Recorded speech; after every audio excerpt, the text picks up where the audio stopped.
Okay, तो जी एक fundamental चीज जो हमें समझ आ चुकी है वो ये समझ आ चुकी है, वो तो हमने 10th क्लास में ही कर ली थी कि करंट कैरिंग वायर जो है वो अपने आसपास एक मैग्नेटिक फील्ड बना लेती है। सर इसमें कोई डाउट तो नहीं है ना? No sir. नहीं सर। और ये आपको क्लास 10th में बताया गया था कि सर ऐसा है कि अगर आपने ये क्या नाम है इसका, ये कोई सर्किट बनाया है, लेट अस अज्यूम हम एक रफ सा सर्किट बना लेते हैं, ये क्लास 10th में ही करा दिया जाता है कि सर ये ओपन सर्किट है, और ओपन सर्किट में लेट अस अज्यूम ये वायर है जिसको आप स्टडी कर रहे हैं, और यहाँ एक नीडल पड़ी हुई है, मैग्नेटिक नीडल पड़ी हुई है, कॉम्पस पड़ी हुई है। तो जैसे ही आप सर्किट को क्लोज करते हैं, जैसे ही इसमें करंट फ्लो करना शुरू होता है, तो ये जो नीडल है इसमें डिफ्लेक्शन शो होती है। सर नहीं समझ में आया? समझ आया यार ये जो नीडल में जो डिफ्लेक्शन है, आप ये भी बोल सकते हैं कि सर हवा की वजह से रिफ्लेक्ट हो रही होगी। हुसैन जी बोल सकते हैं, नहीं बोल सकते? Yes sir. या भूत की तरफ से कोई भूत प्रेत आया होगा, उसकी वजह से कोई डिफ्लेक्शन हो सकता है। रियान जी बोल सकते हैं, नहीं बोल सकते? अब साइंस है तो इसलिए भूत प्रेत तो निकाल दिया कि सर ये फालतू की बातें मत करो। फिर लोगों ने और एक्सपेरिमेंट किया जिसमें हवा पानी जो भी है उसका जो भी इफेक्ट है, जब सारे इफेक्ट्स उन्होंने नलीफाई कर दिए कि सर कोई प्रॉब्लम नहीं है, ये तो जो डिफ्लेक्शन है वो इसीलिए आ रहा है क्योंकि इस वायर में करंट फ्लो कर रहा है। सर नहीं समझ में आ रहा? समझा सर। समझा। तो this deflection in this magnetic compass is due to this current, implying thereby, अगर आप साइंटिस्ट हैं यार, बात समझिए, उजैन जी साइंटिस्ट हैं, वो देखते हैं हर बार जब करंट ऑन करते हैं या जब भी इसमें करंट फ्लो होता है तो इसमें डिफ्लेक्शन आता है। वो लेट अस अज्यूम जो अगर आपने नहीं ऑन किया हुआ तो लेट अस अज्यूम कॉम्पस इस साइड फेस कर रही है, बट जैसे ही आप उसमें करंट चालू करते हैं, मतलब सर्किट को ऑन करते हैं, तो आपकी जो कॉम्पस है वो इस साइड मूव करके खड़ी हो जाती है। तो यार एक रिलेशन है ही है ना, you can see a relation between current and magnetism. Sir नहीं समझ में आ रहा? समझा सर। समझा सर। अब कई बार ये जो मेरे साथ बालक बैठा हुआ है, ये और मैं घूम रहे होते हैं, तो ये बालक है क्योंकि अब तो ये लंबा हो गया, और ये मैं हूँ, मैं घूम रहा हूँ। तो जब भी मैं देखता हूँ कि ये बालक जो घूम रहा है, घूमते घूमते इसने स्माइल आ गई, इसने बाल ठीक करने शुरू कर दिए, तो हुसैन इसका मतलब क्या हो गया? सर आसपास कोई है। कोई लेडीज होगी ना सर? नहीं समझ में आ हाँ रहा? सर। समझा सर। तो आई सी, तो next time Chirag ji, do you agree कि जब भी इस लड़के को मैं बाल ठीक करते हुए देखता हूँ या स्माइल करते देखता हूँ, आई कैन सेफली अज्यूम कि आसपास कोई लेडीज होगी? चिराग, यस सर। तो अगर ये मतलब इस बालक के लिए जो चीज ट्रू है कि there is a direct relation between his smile and the external environment, इसकी स्माइल और एक्सटर्नल एनवायरनमेंट में अगर कोई लिंक है, तो साइंटिस्ट ने भी देख लिया यार, जब भी करंट फ्लो होता है कॉम्पस डायरेक्शन चेंज करती है, so there is a relation between current and magnetism also. तो करंट और मैग्नेटिज्म में देयर इज सम लिंक। यहां तक सर बात समझ आ गई? हाँ सर। ये जो स्टोरी है ये तो क्लास 10 तक आपको बता दी जाती है, उसके बाद फिर शांति से। अच्छा एक चीज यहाँ से, एक चीज और भी जो आपको क्लास 10th में कवर करा दी जाती है, वो ये कवर करा दी जाती है कि सर अगर आपके पास करंट है और अगर आपके पास मैग्नेटिज्म है, तो आपको हम मोशन प्रोवाइड कर सकते हैं। सर मेरी बात नहीं समझ में आई? समझा सर। रेवान जी समझ नहीं आया? समझा सर। और ये फिनोमिना हुसैन जी अगर आपको समझ आ रहा है तो कहाँ यूज होता है? क्लास 10th में आपने किया था। सर चिराग जी, मोटर में शाबाश शाबाश शाबाश शाबाश, वेरी नाइस।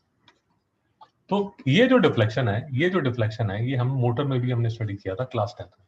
अब सिर्फ हुसैन एक नेक्स्ट स्टेप हम ले रहे हैं जिसमें कि अब हम इसी चीज को थोड़ा जूम करके देख रहे हैं, और इसको जूम जब हम करते हैं तो सबसे पहले जो हमारे मित्र जो हमारे सामने खड़े हो जाते हैं वो ये हैं, इसको बोलते हैं यार, ये हमारे देसी भाई बहन इंक्लूडिंग मैं इसको बायट सावर्ट लॉ बोलते हैं, बट ये यूरोपियन नाम है यार, इसकी जो प्रोनाउंसिएशन है वो कुछ और होगी, बायट सावर्ट तो नहीं होगी। चिराजी, डू यू एग्री? Yes.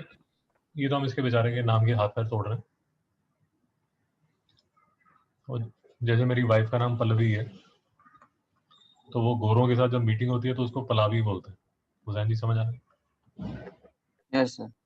उसको पलावी बोलते हैं। तो इसी तरह ये बायट सावर्ट तो नहीं है यार, अब जो भी है इसी से काम चला रहे हैं, इसको बायट सावर्ट लॉ बोलते हैं।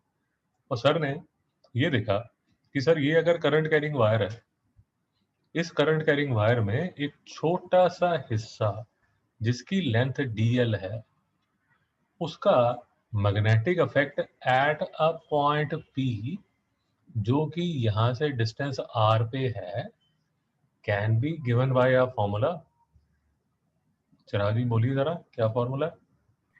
So dV is equal to mu naught upon 4 pi into I dl sin theta upon r square.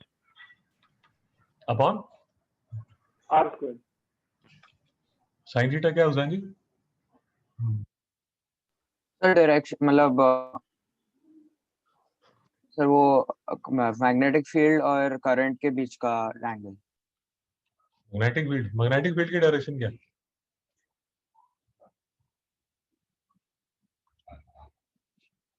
Is how much? 2000. चिराजी theta क्या है?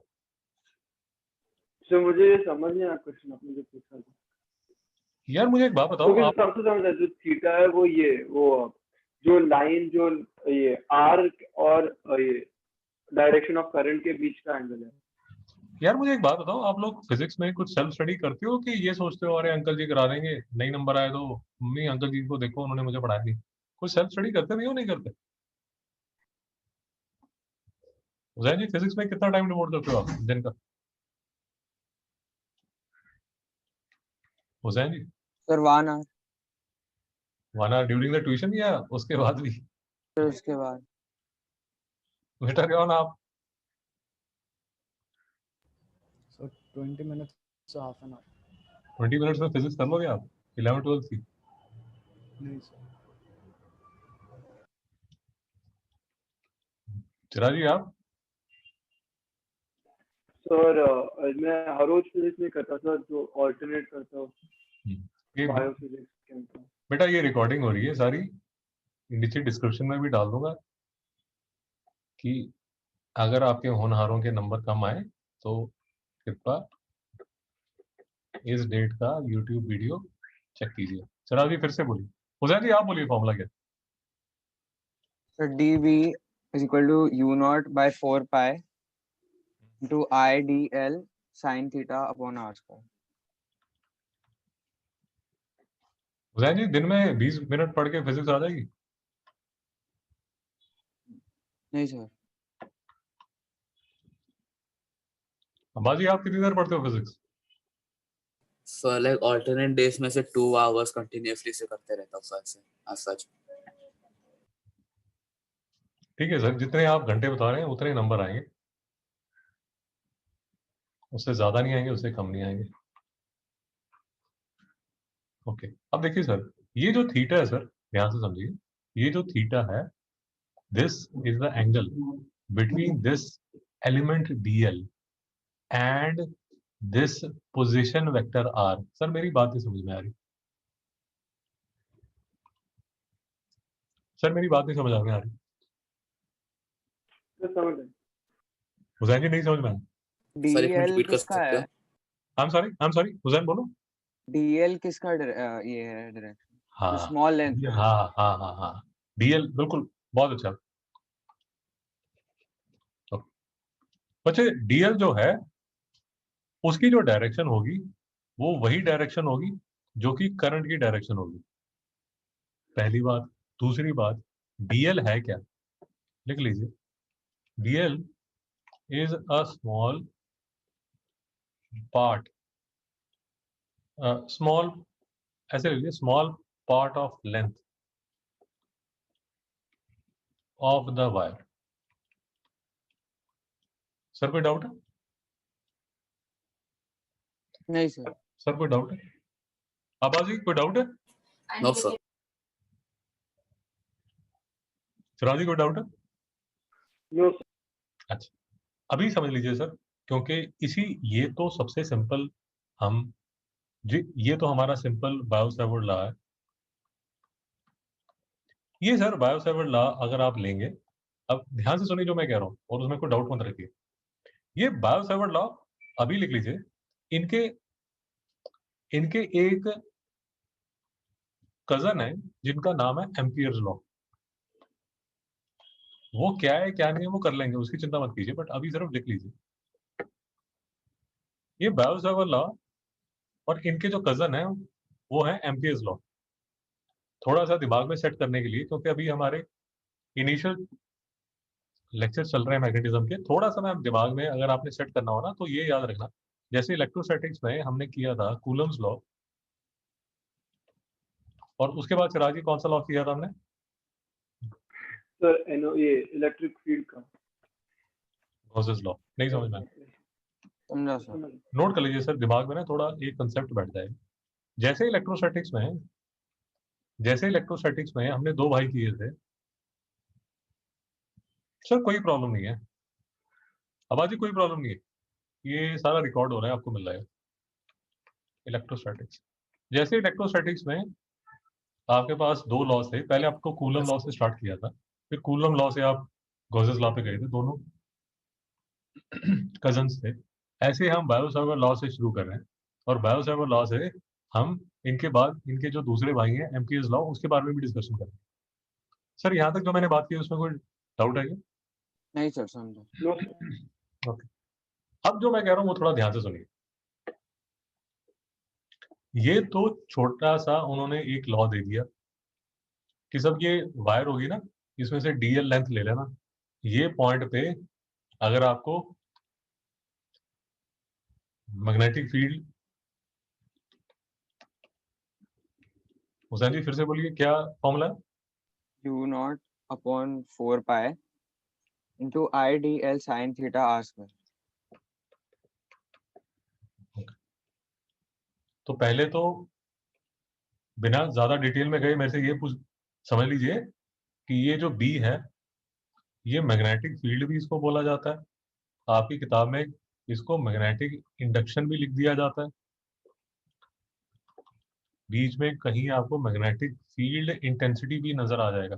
तो वो ओल्ड या न्यू एडिशन में शायद कहीं मैग्नेटिक इंडक्शन भी लिखा होगा, वो सेम ही चीजें हैं। पहली बात तो ये समझ लीजिए। दूसरी बात ये समझ लीजिए कि ये जो बी है यार, ये मैग्नेटिक फील्ड है और ये वेक्टर क्वांटिटी है।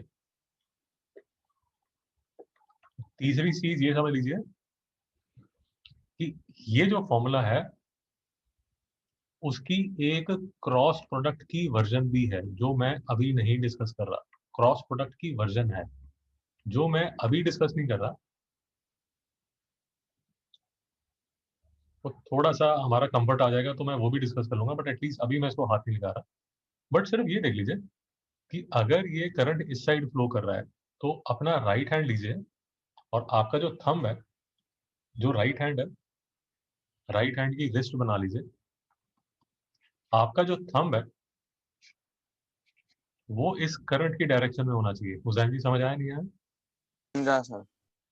अगर आप राइट साइड पे देखेंगे तो आपकी जो फिंगर्स हैं वो इनसाइड जा रही हैं, और अगर आप लेफ्ट साइड पे देखेंगे तो आपकी जो फिंगर्स हैं वो बाहर आ रही है। सर इस चीज में कोई डाउट है किसी को? नहीं सर, Okay. समझा। नहीं सर। रेवंत जी कोई डाउट सर? No sir. ये बात वही बात है, ये कोई नई बात नहीं है यार, क्लास 10th वाली बात है कि ये करंट कैरिंग वायर है, इसके आसपास एक मैग्नेटिक फील्ड है जिसकी डायरेक्शन यहाँ से बाहर आ रही है, यहाँ से अंदर जा रही है। हुसैन जी यहाँ तक कोई डाउट है? नहीं सर। ओके, अब दो तीन बातें मैं करूंगा सर, थोड़ा सा गौर फरमाइए। ये करंट फ्लो कर रहा है सर, करंट फाइनली जो आप फ्लो करता है वो किसकी वजह से चला करता है? So movement of electrons. Electrons. यहां तक किसी को कोई डाउट है? नहीं। हाँ सर। तो अगर मैं ये बोलूं कि अगर इलेक्ट्रॉन्स फ्लो करते हैं तो मैग्नेटिक फील्ड प्रोड्यूस होता है, इस चीज में कोई गलती है क्या? नहीं सर। No sir. हाँ तो अगर इलेक्ट्रॉन फ्लो करेगा मतलब इलेक्ट्रॉन बोल लीजिए, चार्ज्ड पार्टिकल बोल लीजिए, तो फाइनली यार जो करंट है वो तो इफेक्ट है, जो कॉज है वो तो मूवमेंट ऑफ चार्ज्ड पार्टिकल है। Do we agree to this और not? Yes sir. Yes, so sir. Actual में अगर आप थोड़ा और डेप्थ में जाएं तो मूवमेंट ऑफ चार्ज्ड पार्टिकल और मैग्नेटिक फील्ड का लिंक है। सर नहीं समझ में आया? So समझ। हमने जब लेक्चर स्टार्ट किया था तो हम बात कर रहे थे कि sir there is some relation between current and magnetic field, but finally यार जो करंट है वो चार्ज्ड पार्टिकल की वजह से है। तो फाइनली जो चार्ज्ड पार्टिकल है, जो चार्ज्ड पार्टिकल है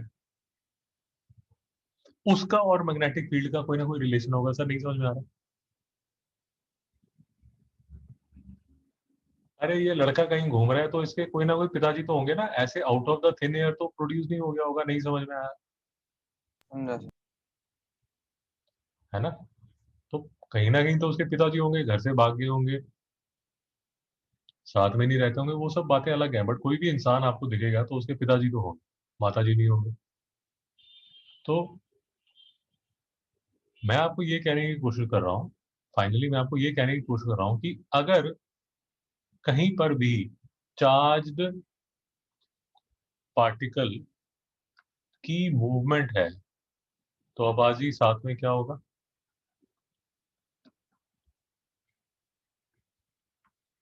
To pass Magnetic field. cash book and journal. Sir do all of us agree to this और नॉट? क्योंकि इसको लेकर मैं तो- थोड़ा 2-3 स्टेप्स और आगे लूंगा। चिराग जी, You understand? Yes sir.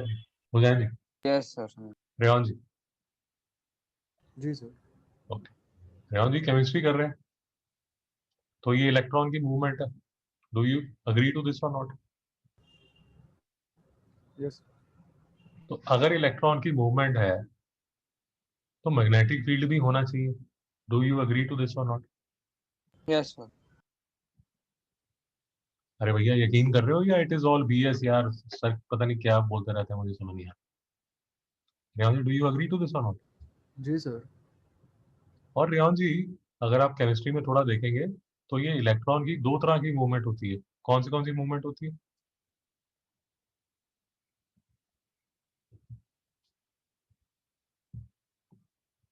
Chirag ji, Sir, it moves around the proton also and it moves around its axis. Around its axis also. Hussain ji नहीं समझ में आ रहा? सर समझा। अरे यार, अब ईश्वर ने जो सृष्टि बनाई, मतलब चाहे सोलर सिस्टम बनाया या जो भी हर चीज जो बनाई है उसमें टेम्पलेट तो सेम ही रखी होगी। अरे नहीं समझ में आ रहा? समझा। So समझा। यार हर चीज में अलग अलग मॉडल थोड़ी बनाए होंगे।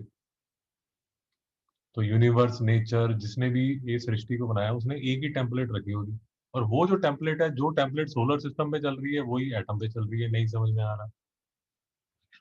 So समझा।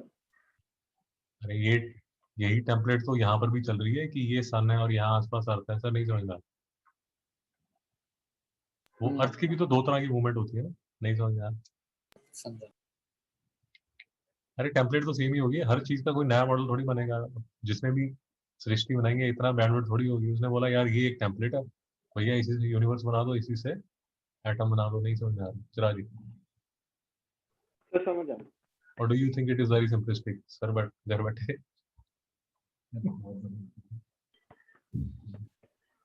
So the point that I'm trying to make is, यार, once we have established a relation between charged particle जो मूव कर रहा है and magnetic field, then we can start extending कि जहां जहां चार्ज्ड पार्टिकल मूव करेगा वहां मैग्नेटिक फील्ड होगा. Sir, do we agree to this और not?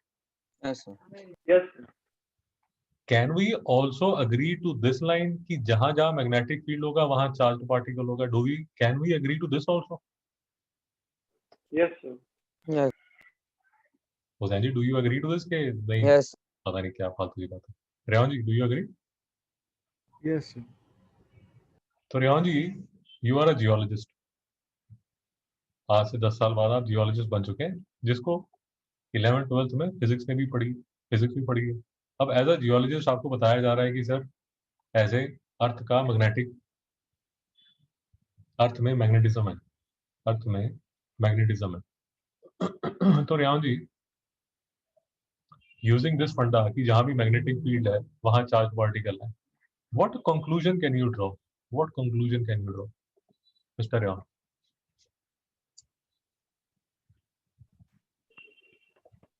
Mister Hussain?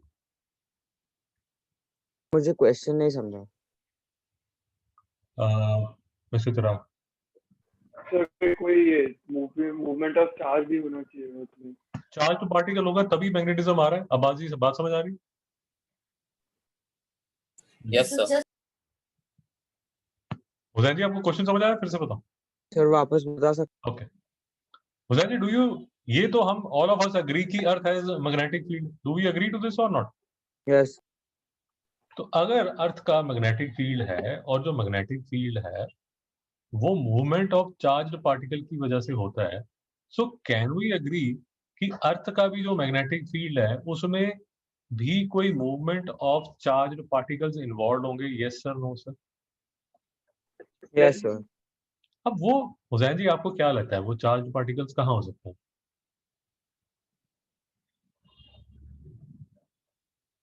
Mister Chirag? Sir I guess जो कोर में होते. कोर में. Hussain ji, do you agree? हाँ sir. Rehan ji, do you agree? Yes, sir. या कहाँ हो सकते हैं चिराग जी? तो मैंटल में. वो तो बोल दिया ना आपने, कोर. सर एयर में मतलब हवा. एटमॉस्फेयर में. एटमोसफेयर में. या वो जो चार्ज पार्टिकल है यहीं कहीं घूम रहे हैं. नहीं समझ में आ रहा. समझा. तो बेसिकली यार, we have arrived at a very fundamental conclusion कि अगर चार्ज पार्टिकल की मूवमेंट है तो मैग्नेटिक फील्ड है, और अगर मैग्नेटिक फील्ड है तो चार्ज पार्टिकल की मूवमेंट है. यार, मेरी अप्रोच समझ आ रही है? जो जिस रास्ते में मैं चल रहा हूँ वो रास्ता दिख रहा है आपको? Yes, sir. Yes sir. कि सर आप तो पता नहीं जंगल में कहीं भटक रहे हो, दिख ही नहीं रहे धुंध में. Rehan ji, do you agree? Rehan ji, do you agree? Yes, sir. Okay. तो द पॉइंट इज सर, कि आप एटम ले लीजिए, आप अर्थ ले लीजिए, आप वायर ले लीजिए. अगर इनमें मैग्नेटिज्म है या अगर इनमें चार्ज फ्लो कर रहा है तो चार्ज फ्लो और मैग्नेटिज्म हैंड इन हैंड चलते हैं. Do we agree to all this? Yes sir. Yes, sir. Yes. And we have also understood, ये भी हमें समझ आ गया, बायोसेवर लॉ. सर, कोई डाउट है यहाँ पे? No sir. नहीं सर. अब सर देखिए, ऐसा है, ये जो वायर है, मैं कोई डेरिवेशन आपके साथ स्टडी नहीं कर रहा, क्योंकि डेरिवेशन में सर प्रॉब्लम ये हो जाती है, मैथ्स इन्वॉल्व हो जाता है हार्डकोर, जो कि एनीवेज आपके 11th का सिलेबस का नहीं है. वो मैं उनके साथ 12th वालों के साथ इंडिपेंडेंटली करता रहूँगा. बट मैं आपके साथ 2-3 रिजल्ट डिस्कस करूंगा. कौन से? कि एक मेरे पास इनफाइनाइट वायर है, उसकी वजह से मैग्नेटिक फील्ड कितना होगा. सर, मेरी बात समझ में आई? Yes sir. ये वायर है हुसैन, ये वायर है, ये इनफाइनाइट है. Yes, sir. मतलब यहाँ से यहाँ तक ये मतलब दोनों साइड से चलती जा रही है. इसकी वजह से at a distance r magnetic field कितना होगा, इसका फॉर्मूला मैं डायरेक्ट आपको बता दूंगा. कोई डेरिवेशन डिस्कस नहीं करूंगा, वो मैं अलग 12th वालों के साथ कर लूंगा. रेहान जी, कोई डाउट है यहाँ पे? No, sir. फिर हम क्या करेंगे सर, ये जो वायर है ना, इसकी हम क्या बना देंगे, कॉइल। नहीं समझ में आया सर? समझा। और इस कॉइल का भी, कॉइल के सेंटर से एक लाइन जा रही है। एक रिजल्ट डिस्कस करेंगे विदाउट एनी प्रूफ, पूरा प्रूफ स्किप कर दिया जाएगा कि इस कॉइल की वजह से इस पॉइंट पे, पॉइंट पी पे और इसके सेंटर क्यू पे कितना मैग्नेटिक फील्ड है। सर नहीं समझ में आया? समझा। तो समझ सिर्फ सिर्फ फॉर्मूला बताया जाएगा, बाकी सब चीजें स्किप कर ली जाएंगी। कोई डाउट है? नो रेवान जी कोई डाउट? नहीं सर। ओके, तो एक और जो हमें यूज आने वाला है, एक और जिसके हम 2-3 न्यूमेरिकल्स करेंगे,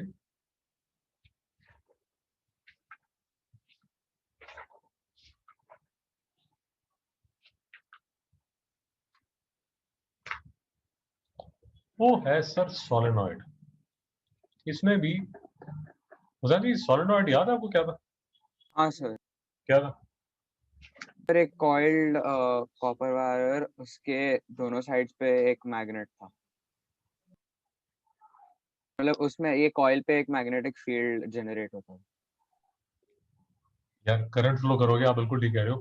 करंट फ्लो करोगे, वायर कॉइल होगी, तो उसमें मैग्नेटिक फील्ड तो अपने आप जनरेट हो जाएगा ना। नहीं समझ में आया? यस सर, समझा। रेवान जी कोई डाउट है? नहीं सर। तो इस सोलेनॉइड के बीच में जो मैग्नेटिक फील्ड है, उसका फॉर्मूला भी डिस्कस करेंगे। सर नहीं समझ आया? समझा। तो समझ विदाउट एनी प्रूफ। फिर से देख लीजिए, इनफाइनाइट वायर की वजह से magnetic field at this point P, इसका रिजल्ट, ये फर्स्ट रिजल्ट होगा। इसी वायर को, इसी वायर को आपने कॉइल बना दिया, इसका एक रिजल्ट होगा। नहीं समझ में आया? समझा। तो समझ फिर आपने इस वायर को ऐसे पूरा कर्ल कर दिया, जिसमें n टर्न्स है पर यूनिट लेंथ। ये बात समझ आई कि मैंने लिखी है n turns per unit length, या यस समझाओ? सर। इसकी वजह से जितना मैग्नेटिक फील्ड है, उसका भी एक रिजल्ट डिस्कस होगा। नहीं समझ में आया सर? समझा सर। बीच में मैंने एक स्किप कर दिया। ये जो वायर है, इसकी आप आर्क बनाएंगे। सर नहीं समझ में आ रहा? इस आर्क की वजह से इस पॉइंट पी पे कितना मैग्नेटिक फील्ड है, वो भी हम स्टडी करेंगे। सर मेरी बात समझ आ रही है नहीं यार? तो समझ समझा sir. Infinite wire, arc, coil, solenoid, ये 2, 3, 4, चारों के रिजल्ट विदाउट एनी प्रूफ मैं अभी लिखता हूँ, आप भी साथ में नोट कीजिए। और इसके 3-4 न्यूमेरिकल हम करेंगे। सर कोई डाउट है? समझा सर। No sir. तो रेवान जी समझिए जरा, क्या क्या इतनी ज्यादा इंग्लिश में क्या क्या लिखा हुआ है, धीरे धीरे समझते हैं और उसके बाद इसके बेस पे न्यूमेरिकल्स करेंगे। देखिए, current in a straight long wire. यार ये इनफाइनाइट वायर है, मतलब इस साइड भी जाती जा रही है, इस साइड भी जाती जा रही है। At a distance r, at a distance r आपको ये देखना है कि इस वायर की वजह से एट अ डिस्टेंस आर आपका जो मैग्नेटिक फील्ड है वो कितना होगा। रेवान जी कोई डाउट है इस बात में? नहीं इसमें सिर्फ थोड़ा सा करेक्शन कर लीजिए, फिगर में थोड़ी सी गड़बड़ हो गई है, इसको आर लिख लीजिए। सर बात समझ आए? तो लास्ट लेक्चर में भी बात कर चुके हैं कि म्यू नॉट अपॉन 4 पाई की जो वैल्यू है विदाउट यूनिट्स में लिख रहा हूँ, दैट इज इक्वल टू 10⁻⁻⁷। सर बात समझ आ गई? समझा। तो ये तो छोटा सा फॉर्मूला है यार। ये म्यू नॉट अपॉन 4 पाई की वैल्यू 10⁻⁻7 होगी। करंट आपको एम्पियर में दिया होगा, डिस्टेंस देख लेना कि कितना डिस्टेंस है, वो यहाँ डाल देना, सॉल्विंग कर सकते हैं सर। हुसैन सॉल्व नहीं कर सकते, कर सकते हैं। रेवंत जी सॉल्व नहीं कर सकते। तो कर सकते। ओके, इसी का एक छोटा भाई है, वो छोटा भाई ये है कि ये करंट कैरिंग वायर है यार, इसको आपने बेंड कर दिया, ये इनफाइनाइट चीज है, एक आर्क बना रही है, जो आर्क बना रही है, जो आर्क बना रही है वो ये पॉइंट पे एक एंगल थीटा गिरा रही है। सर नहीं समझ में आया? समझा। म्यू नॉट अपॉन 4 बाई फिर से आ गया, जिसकी वैल्यू 10⁻⁻7 है। कुछ करंट फ्लो कर रहा होगा आई, जो आपको दिया होगा। ये जो आर्क है इसका रेडियस आर है, और ये जो आर्क है इसका जो एंगल है वो थीटा है, जो कि रेडियस में होना चाहिए। सर नहीं समझ में आ रहा? समझा। हुसैन जी, करंट आपको दिया होगा, एंगल आपको दे देंगे कि सर जो आर्क का एंगल है लेट अस अज्यूम 60 डिग्रीज है। 60 डिग्रीज नहीं डालना, आपने क्या डालना है चिराग जी? So चिराग 30. अबे शराब पी के बैठते हो क्या? रेडियस So में pi by pi by pi by क्या? 3. 3। चिराग नहीं समझ में आया? नींद आ रही है? Just समझ गए. यहाँ थीटा डाल देना, आर आपको दिया होगा लेट अस अज्यूम 1 मीटर, तो मैग्नेटिक फील्ड यहाँ पर नहीं निकाल सकते? नहीं समझ में आया? समझ आया। डिफिकल्ट है क्या सर? नहीं। रेवंत जी डिफिकल्ट है? नहीं सर। तीसरा देख लीजिए सर, वही जो वायर थी उसकी लूप बना ली आपने। लूप का मतलब समझते हैं सर? सर्कुलर लूप बना ली। अब उस पे ध्यान से देखिए, 2 पॉइंट्स होंगे जो यूजुअली न्यूमेरिकल्स में आएंगे। एक तो ये लूप का सेंटर होगा, और ये कोई रैंडम पॉइंट पी होगा जो कि z distance away from the centre of the loop है। सर मेरी बात ही समझ में आ रही? समझ गए. समझा। इसमें भी म्यू नॉट अपॉन 2 यहाँ पर लिखा हुआ है, ये तो कांस्टेंट है। आई क्या है जो इसमें करंट फ्लो कर रहा है?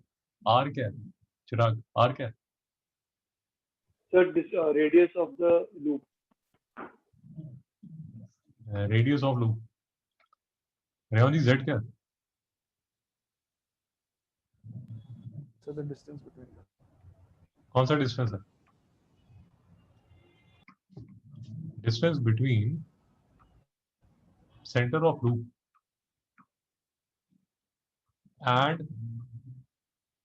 any point on the axis of the loop। चिराग जी नहीं समझ में आया? Just समझ गया. हुसैन जी नहीं समझ में आया? Sir, any point in the sense?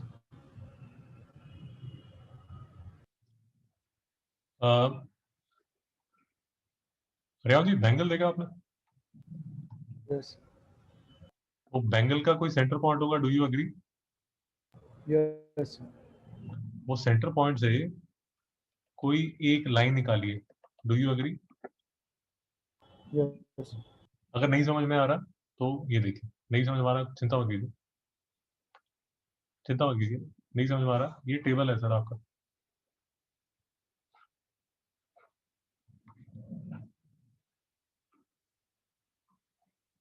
इस टेबल पे ऐसे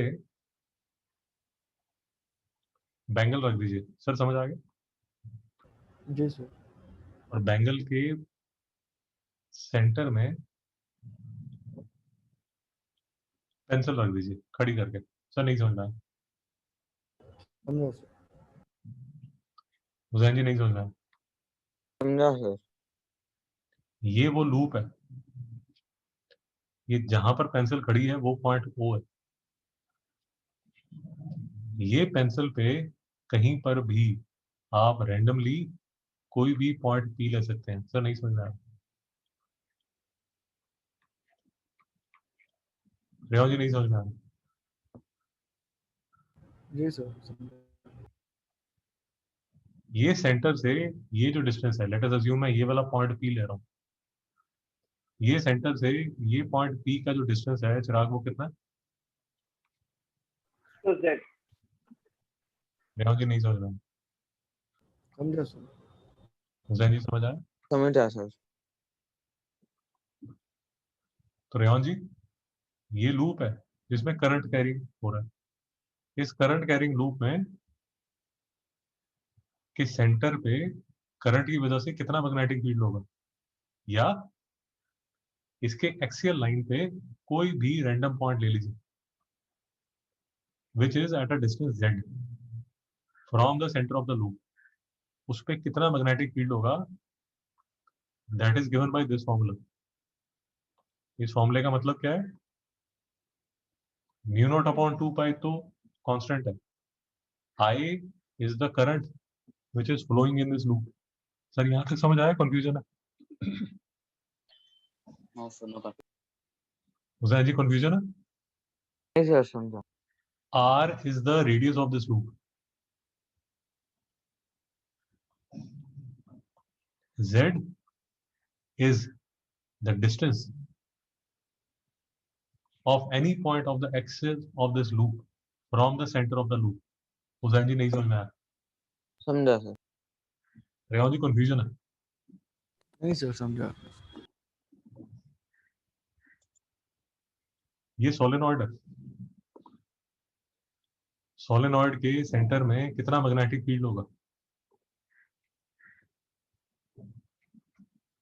is given by this formula.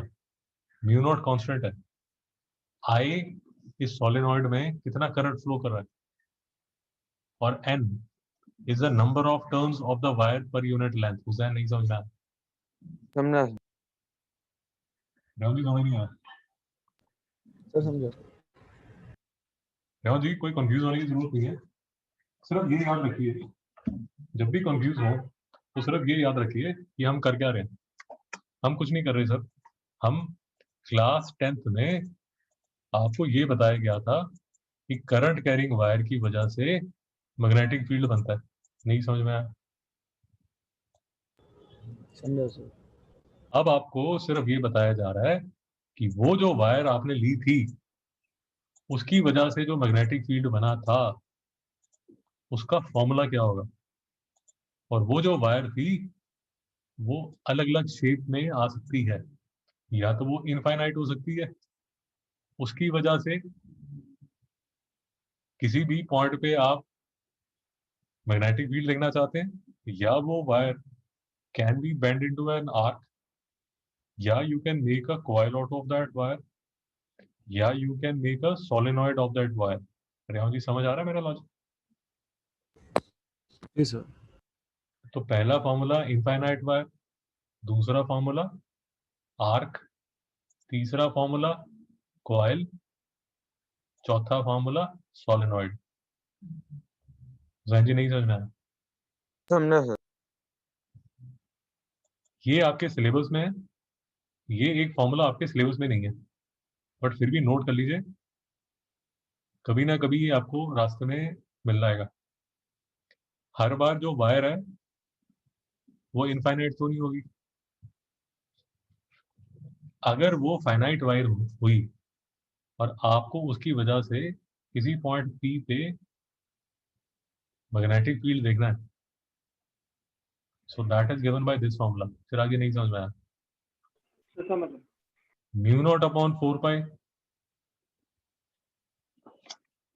Mu naught upon 4 पाई वो तो हमारा स्टैंडर्ड कांस्टेंट है, हमेशा रहता है।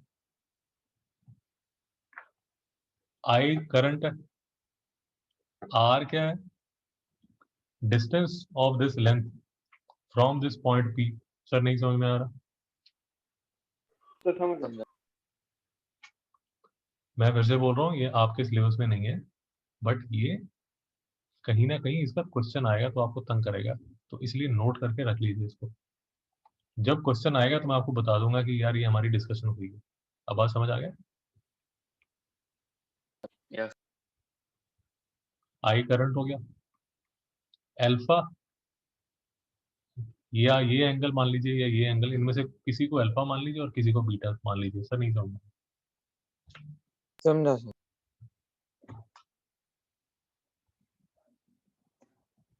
यहाँ तक कोई डाउट? नहीं सर समझा।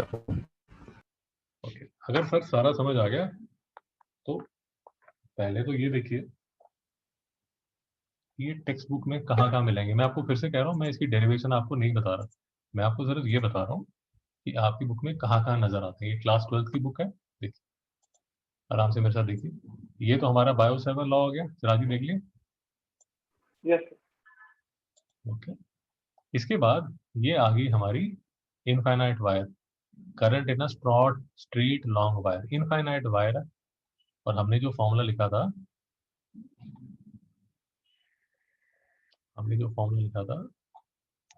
इनफाइनाइट वायर की वजह से वो फॉर्मूला लिखा है ये।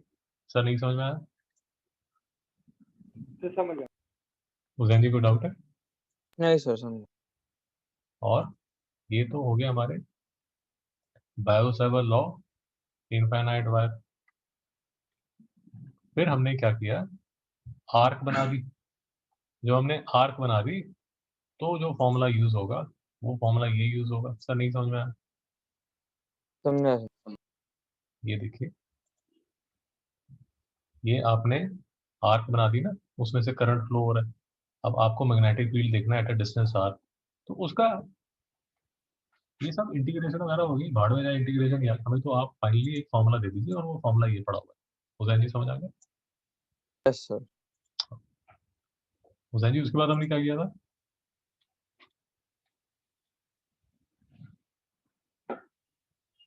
हुसैन जी नोट कर रहे हो, सो रहे हो? तो नोट कर रहा हूँ। ये उसके बाद लूप हम लिखी हमने, लूप किया था। लूप हाँ ली। सर। लूप में एट अ डिस्टेंस जेड हमने देखा कितना मैग्नेटिक फील्ड है। ये फिगर थोड़ी डरावनी है, देख के डर लगता है, बट फाइनली हमें जो रिजल्ट चाहिए वो यहाँ लिखा हुआ है। चिराग जी यस नहीं सर। समझ में आया? सर समझ। आबाजी नहीं समझ में आया? समझा। ओके, हुसैन जी इसके बाद क्या किया हमने, सोलेनॉइड।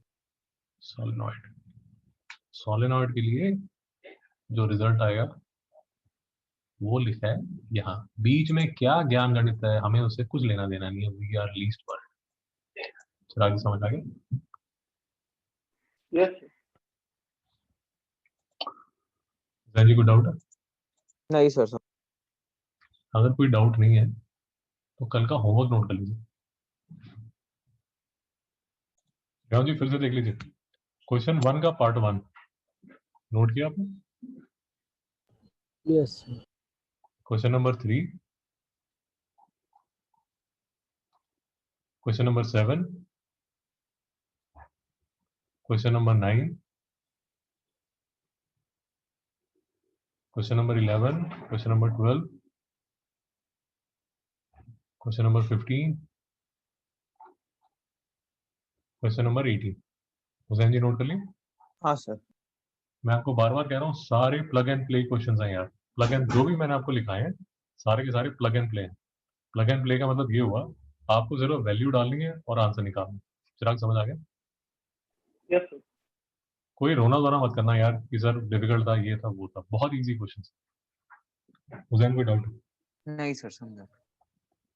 तो कल यही क्वेश्चन डिस्कस करेंगे और थोड़ा सा और आगे चलेंगे। Sir okay. समझ आ गया? हाँ सर। Yes sir.